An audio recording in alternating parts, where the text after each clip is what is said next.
Yo guys, what's going on? Back with another video today. So just making a video today on round setting, appointment setting, how much you can realistically make as a beginner setter. Now, I've done previous videos and talked about in the past a little bit on how setting's the easiest thing to get into to escape your 9 to 5, to escape the West. I'm going to be talking on this video realistically about how much you can actually make in the field. I'm not going to give you any BS numbers like all these gurus do, 10K, 15K. I'm not going to throw any of that rubbish out. I'm going to show you exactly what is realistic, how much I made at the start of my journey doing setting, and how much you guys can make as well in that time frame I told you of, being able to go from not in sales to escaping a 9 to 5 within 6 weeks. So I'll give you the time frame, I'll give you the details. I won't BS you. This video is for you if you're thinking about getting into setting and you want to know actually how much can I make. So what is the typical pay structure with appointment setting? So most roles involve a base. So anywhere between 500 to 2K. Now, some roles do not, right? Some roles do owe a base, pay a base, some don't pay a base. It really depends on the company you work for. For example, my first 2 roles didn't have a base, but my third one did. So it really depends on what you're going for and what company you're working for. Some pay, some don't.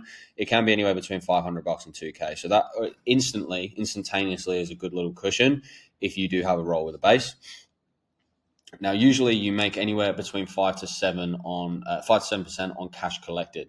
Now, what cash collected means is if you get a sale, the amount of cash that was collected by the closer, you get paid 5% on that. So, for example, if you have a deal that's 5K, you'll earn, and 5K was paid up front, you'll earn 240 or 250 on that. If you have a deal that was 10K and 5K was taken up front, you'll get 250 on that 5K that was taken up front. Some offers are commission only.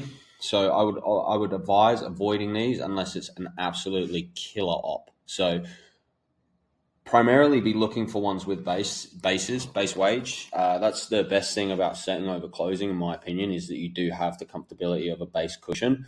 You do have a salary. So ideally look for opportunities where there is a base involved. Not all of them do have them, but some of them are killer opportunities where you don't really need one because you're earning that much commission, you're getting that many deals, etc., etc. So realistic income ranges. So month 1 as a complete greenie, a complete beginner, you can look at anywhere between 500 and 2K a month. Now, I've made a video on this in the past. My best mate Brock Way's made a video on this in the past.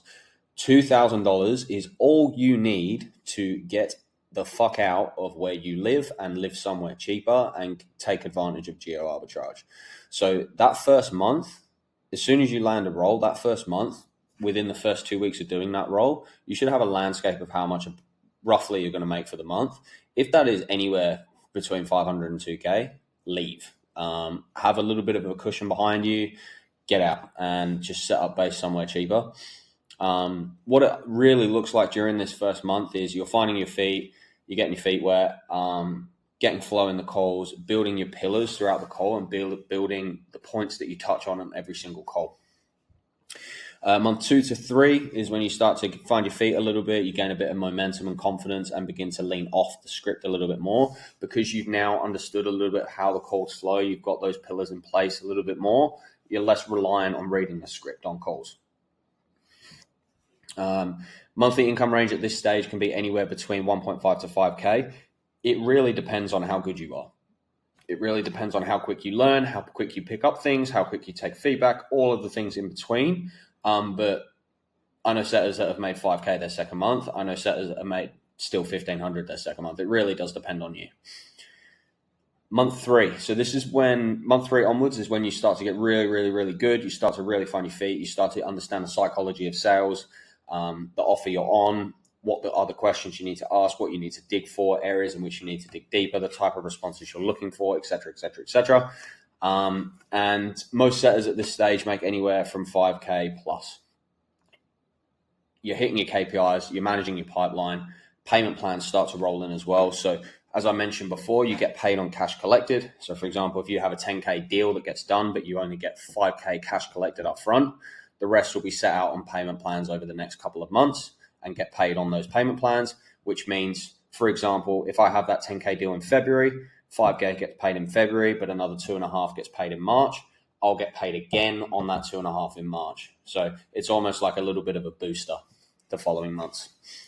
So yeah, if you're a really, really good setter, if you're understanding things, if you're learning well, like you can earn way past 5K. I'll go into details about one of the guys I know shortly that I've worked with in setting and how much he's making. But if you start to find your feet and get a good understanding, 5K is sort of a benchmark of where you can basically be earning. So where is the ceiling? So the matter of fact is there isn't actually a ceiling with appointment setting sales. There's no ceiling at all. And it's one of the things that makes it an attractive field to get into. I personally know a setter. I won't say his name, but I know a guy that I've worked with that works 12 hours a day, 7 days a week. He's an absolute dog. And he makes 10K a month as a setter. So his commission every month is around 10K, anywhere between 8 to 10K, and he is absolutely killing it, right? Now, I know a lot of you guys are probably looking at this saying, I'm not working 12 hours a day, 7 days a week. You don't have to. It's completely your decision. But this guy, he basically treats it as like being an entrepreneur, and he's working all the time. All entrepreneurs work all the damn time. It's their life. So he makes great money. He works hard for it, and, good for him. So realistically, you can work a solid 5 days a week and you can make anywhere between 4 to 5K a month. So what determines your income? Now, there are many things that determine your income. The number one thing is work ethic. Are you putting in the volume daily? Are you checking Slack consistently? Setting is one of those things where all sales, to be honest, is one of those things where it's not going to be done for you. You have to do it yourself. So you have to have a solid work ethic, a solid desire, a solid hunger. Are you coachable? Can you take feedback? Role play? Do you implement fast? Are you constantly trying to ask your manager, ask your coach for help? Are you asking for areas of improvement? Are you asking them to review your calls? Also, offer quality does come into it as well. Not all offers are created equal. A good offer equals more booked calls, which equals more deals. There's a few things that have to be correct within an offer, on the marketing side, on everything like that. And you need a good opportunity and a good quality opportunity as well. Skill stack. So are you learning? Are you reading books? I did a YouTube video on books that every single person who's getting into sales or is in sales should be reading. Are you reading those books? Have you read those books? Are you working on your tonality? Are you watching videos on YouTube on your tonality? Are you working on objection handling? Are you re-listening to your calls and learning from your mistakes? Are you listening to what the coach has said about your calls and implementing that, right? All these things are super important to level up and to get better and to earn more money.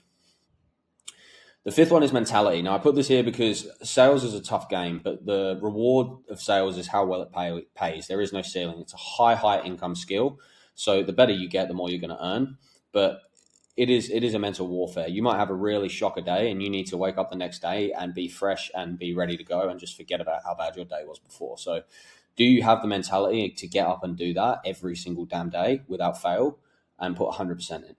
Right? If you have a bad week, are you able to go into the next week and go again and treat it like a fresh week? So yeah, your income equals the volume, offer quality, skill level, and obviously work ethic as well. So all of those things come into it.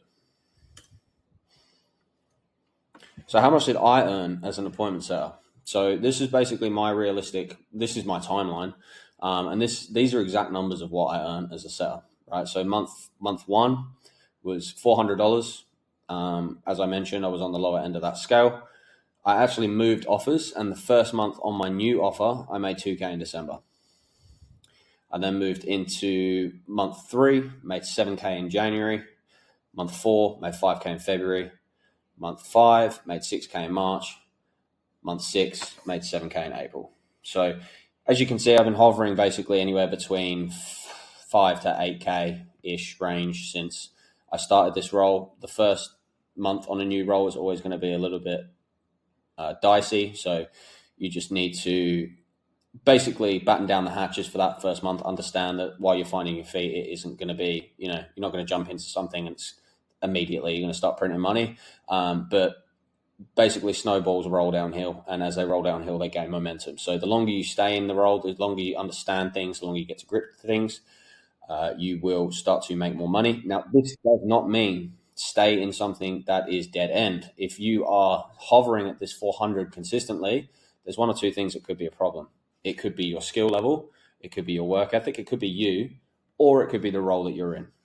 So it's super important if you land yourself in this, you ask someone with more experience, hey, this is what's happening, this is what's going on, this is how the offer is set out. Do you think it's worth me staying here? Do you think it's a me problem? Or do you think I should move forward and try something else and try a different company? So that's pretty much it, guys. I hope you guys enjoyed the video. If you guys have any questions, if you drop some comments, anything you want me to do a video on, explain more detail on, I'll be happy to do so. Hit subscribe, hit like, and definitely, guys, don't be shy. Comment and let me know if there's any more information or any more videos you want me to do on stuff around setting. Hope you guys enjoy the rest of your day, and it was a pleasure as always.